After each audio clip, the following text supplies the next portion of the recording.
Assalamualaikum warahmatullahi wabarakatuh. Selamat pagi anak-anak, semangat pagi. Perkenalkan, nama Ibu Erisa Aningrum. Anak-anak bisa memanggil Bu Risa. Hari ini Ibu akan membersamai anak-anak dalam kegiatan pembelajaran. Semoga anak-anak tetap semangat meskipun pembelajaran dari rumah. Dan jangan lupa untuk selalu menjaga kesehatan. Anak-anak, sebelum pembelajaran dimulai, Ibu persilahkan anak-anak untuk berdoa terlebih dahulu. Berdoa dimulai. Selesai. Baik, anak-anak, setelah berdoa, anak-anak silakan untuk mempersiapkan peralatannya seperti buku tulis, kemudian pensil dan penghapus. Anak-anak, Ibu ingin tahu bagaimana perasaan anak-anak pagi ini. Coba anak-anak tunjuk satu perasaan, satu emoticon yang mewakili perasaan anak-anak. Ibu berharap semoga anak-anak dalam keadaan yang baik, sehingga anak-anak dapat mengikuti pembelajaran dengan semangat. Jika anak-anak sudah siap, yuk kita mulai pembelajaran hari ini. Hari ini kita akan belajar mengenai beberapa hal. Yang pertama, mengenai aturan di sekolah, kemudian penggunaan huruf kapital, dan mengukur berat benda. Anak-anak, apakah anak-anak mengenakan seragam ketika berangkat sekolah? Ya, tentunya ketika anak-anak berangkat sekolah, anak-anak akan mengenakan seragam sesuai dengan ketentuan di sekolah. Nah, mengenakan seragam merupakan salah satu contoh tata tertib yang ada di sekolah.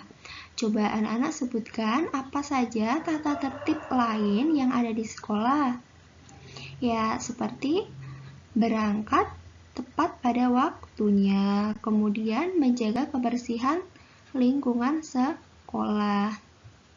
Anak-anak, tata tertib di sekolah merupakan peraturan sekolah yang harus kita taati dan dilakukan dengan disiplin. Anak, mari kita baca teks percakapan di bawah ini. Pada waktu istirahat, Ani, Dayu, dan Beni bermain di lapangan. Nah, di dekat lapangan terdapat kolam ikan kecil. Ani melihat Beni membuang sampah di kolam ikan. Ani, Beni, kenapa kamu membuang sampah ke kolam? Itu namanya melanggar peraturan. Beni, oh iya, aku lupa. Baiklah, akan aku ambil lagi sampahnya. Maafkan aku teman-teman. Anak-anak, teks percakapan tadi menceritakan seorang anak yang membuang sampah ke kolam ikan. Nah, itu merupakan contoh perbuatan yang tidak boleh dilakukan di sekolah. Berikut contoh hal yang boleh dan tidak boleh dilakukan di sekolah. Hal yang boleh dilakukan adalah membuang sampah pada tempatnya. Sedangkan yang tidak boleh dilakukan adalah mencoret-coret tembok kelas atau tembok sekolah. Nah, anak-anak, masih banyak lagi contoh peraturan atau tata tertib yang ada di sekolah. Salah satunya yaitu tata tertib di perpustakaan. Anak-anak, pernahkah anak-anak membaca buku di perpustakaan? Jika anak-anak pernah membaca buku di perpustakaan, tentu anak-anak akan mengetahui beberapa peraturan yang ada di perpustakaan. Berikut beberapa contoh tata tertib yang ada di perpustakaan. Yang pertama yaitu mengisi buku pengunjung. Kemudian, menjaga buku perpustakaan agar tidak rusak atau sobek. Yang ketiga, meletakkan kembali buku yang sudah dibaca ke tempat semula. Yang keempat, yaitu tidak boleh membuat keributan atau mengganggu ketenangan. Nah, selanjutnya anak-anak silakan untuk mengerjakan LKPD misi yang pertama. Misi yang pertama yaitu berkaitan dengan aturan di sekolah maupun di perpustakaan. Nah, anak-anak, buku-buku yang ada di perpustakaan itu ditulis dengan memperhatikan ejaan yang benar dan tanda baca yang tepat. Salah satu penggunaan tanda baca dan ejaan yang tepat yaitu menggunakan huruf kapital. Huruf kapital itu digunakan pada awal kalimat, nama hari, nama bulan, dan nama orang. Anak-anak, coba perhatikan contoh penulisan huruf tegak bersambung berikut. Jadi anak-anak bisa memperhatikan di sini mengenai penggunaan huruf kapital pada awal kalimat, kemudian pada nama orang, kemudian juga pada nama hari atau bulan.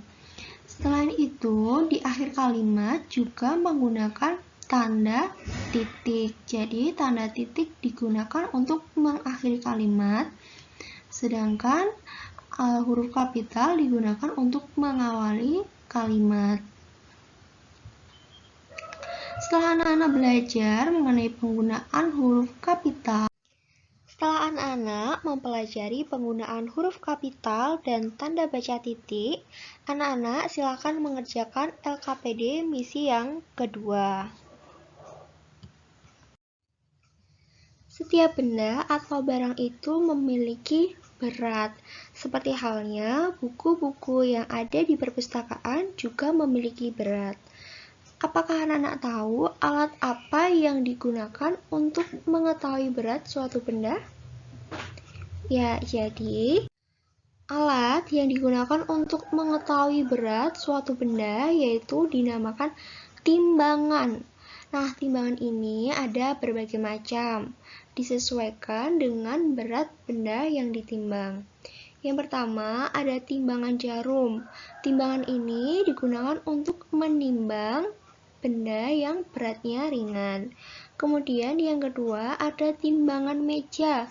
Timbangan meja ini untuk menimbang benda yang lebih berat. Kemudian timbangan hybrid ini digunakan untuk menimbang benda yang sangat berat. Nah, anak-anak, coba kita amati bersama mengenai kegiatan berikut ini. Jadi, Siti pergi ke pasar bersama ibu. Siti membeli 1 kg pepaya. Penjual pepaya menimbang dengan menggunakan timbangan meja seperti pada gambar. Nah, berat pepaya ini yaitu 1 kilo dan ditimbang menggunakan timbangan meja. Kemudian yang Siti membeli 200 gram biji jagung. Nah, penjual biji jagung ini menimbang menggunakan timbangan jarum. Anak-anak, setelah anak-anak mengamati kegiatan tersebut, kalian nanti dapat memperkirakan berat suatu benda dan timbangan yang digunakan. Contohnya tadi, 1 kg pepaya berarti ditimbang dengan menggunakan timbangan meja, sedangkan 200 gram biji jagung ditimbang dengan menggunakan timbangan jarum. Anak-anak, silakan mengerjakan LKPD misi yang ketiga, yaitu memperkirakan berat benda dan menentukan timbangan yang tepat untuk makan. Nah, anak-anak, tidak terasa kita sudah menyelesaikan pembelajaran hari ini.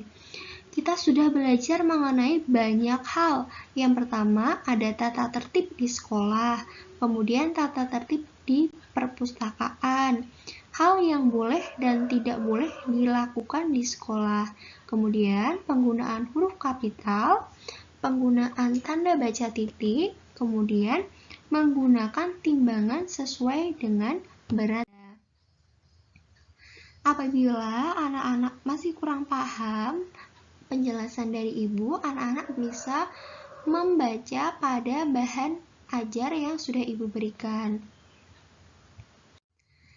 Nah, anak-anak, jika anak-anak masih mengalami kesulitan atau kebingungan, silakan anak-anak menghubungi Bu Risa melalui Google Classroom ataupun melalui WhatsApp. Baik anak-anak, sekian pembelajaran dari Ibu. Semoga ilmu yang Ibu berikan dapat bermanfaat untuk anak-anak dan anak-anak dapat mengerjakan tugas dengan sebaik mungkin. Sebelum mengakhiri pembelajaran hari ini, silakan anak-anak untuk berdoa terlebih dahulu dan jangan lupa mengerjakan dengan sungguh-sungguh. Sekian dari Ibu. Wassalamualaikum warahmatullahi wabarakatuh.